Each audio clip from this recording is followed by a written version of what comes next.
अस्सलामुअलैकुम। मेरा नाम सैयद वकार हुसैन शाह है और मैं आपको अपने यूट्यूब चैनल वकार वेलविशर में खुश आमदीद कहता हूँ और अपनी क्लास का आगाज़ सूरह निसा की आयत नंबर 37 से लेकर 39 तक करते हैं। तर्जमा। जो लोग खुद बखीली करते हैं और दूसरों को भी बखीली करने को कहते हैं और अल्लाह ताला ने जो अपना फ़ज़ल इन्हें दे रखा है उसे छुपा लेते हैं, हम उन काफिरों के लिए ज़िल्लत की मार तैयार कर रखी है।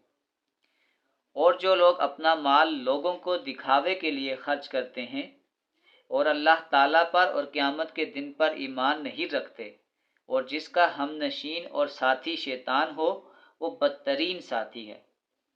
भला उनका क्या नुकसान था अगर ये अल्लाह ताला पर और क़यामत के दिन पर ईमान लाते और अल्लाह ताला ने जो इन्हें दे रखा है इसमें से खूब खर्च करते। अल्लाह ताला इन्हें खूब जानने वाला है।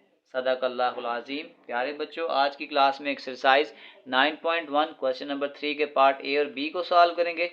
तो वीडियो को शुरू करने से पहले कमेंट सेक्शन में लाजमी बताएं कि आप हमारी वीडियो कहाँ से देख रहे हैं और आप किस कॉलेज में पढ़ते हैं। तो चलते हैं अपने क्वेश्चन की जानिब। In each case right the equation of parabola. हमने इक्वेशन ऑफ पैराबोला को लिखना है थ्रू गिवन इंफॉर्मेशन। और क्वेश्चन के ए पार्ट में जो हमें इंफॉर्मेशन गिवन है, यानी हमें फोकस दिया हुआ है और फोकस आपके पास क्या होता है 0, a। इसका मतलब उसने हमें फोकस दिया हुआ है 0, 3।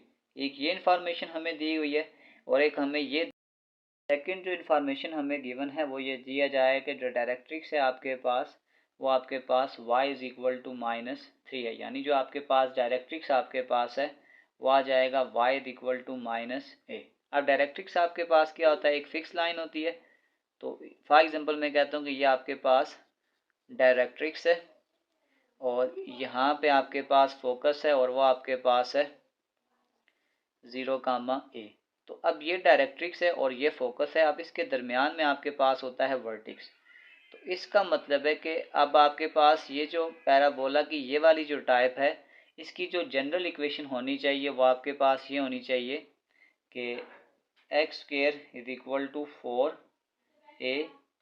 और इसका तब होगा जब आपके पास जो वर्टेक्स होगा वो आपके पास 0, 0 होगा।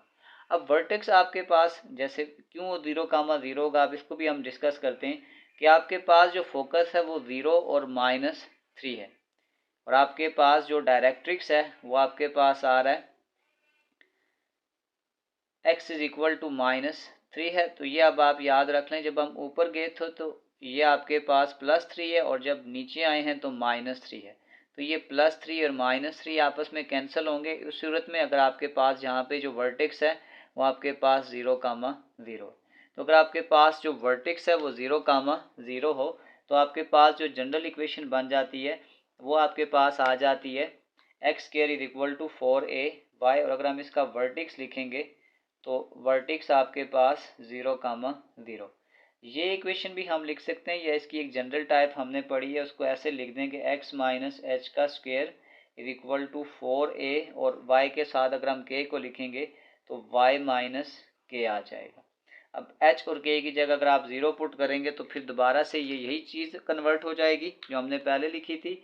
यानी ये आपके पास आ जाएगा x माइनस 0 का स्क्वायर 4a y माइनस 0।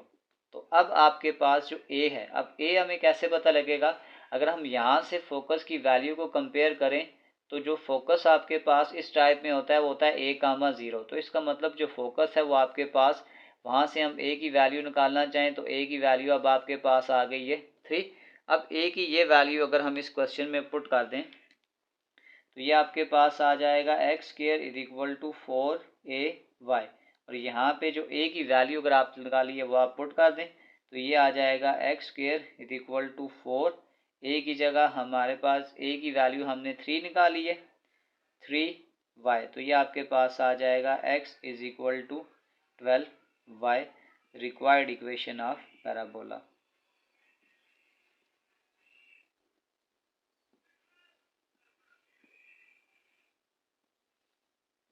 एक चीज़ मैं फिर डिस्कस कर देता हूँ कि जैसे ये आपके पास अगर हम कहते हैं कि यहाँ पे ये फोकस है और यहाँ पे ये आपके पास 6 लाइन है, डायरेक्ट्रिक्स है।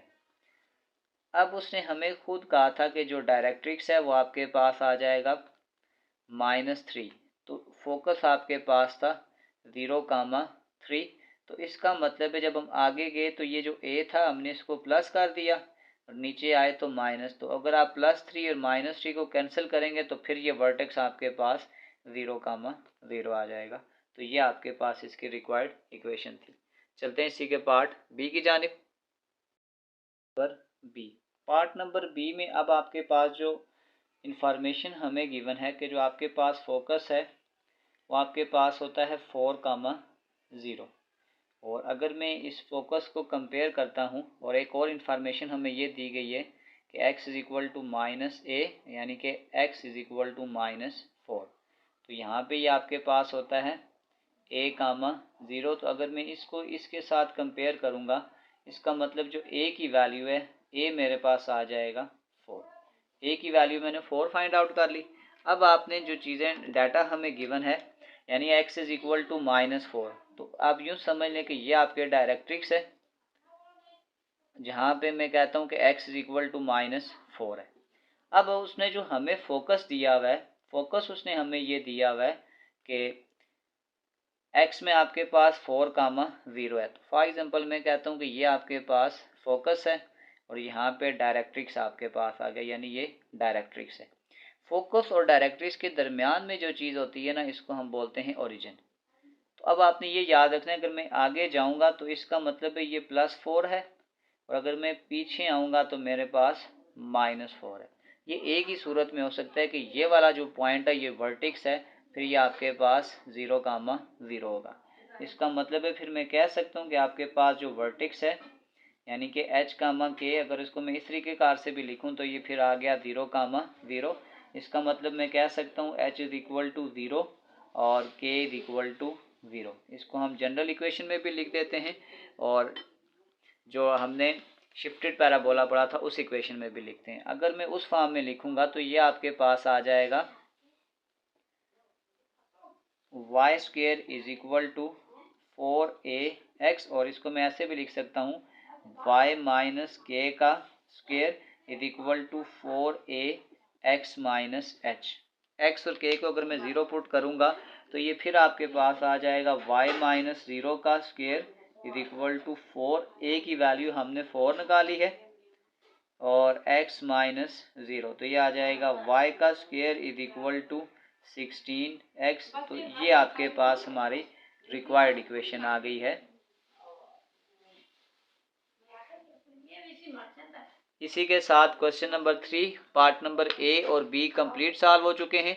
आखिर में मैं एक प्ले लिस्ट लगा दूंगा, उस प्ले लिस्ट में जाकर आप किसी भी वीडियो को विजिट करना चाहें तो आसानी से विजिट कर सकते हैं।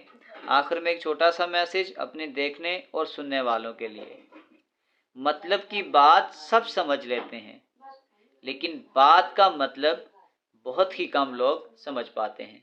प्यारे बच्चों, अपना बहुत सारा ख्याल रखें। मिलते हैं अगली वीडियो में, तब तक के लिए अल्लाह हाफिज़।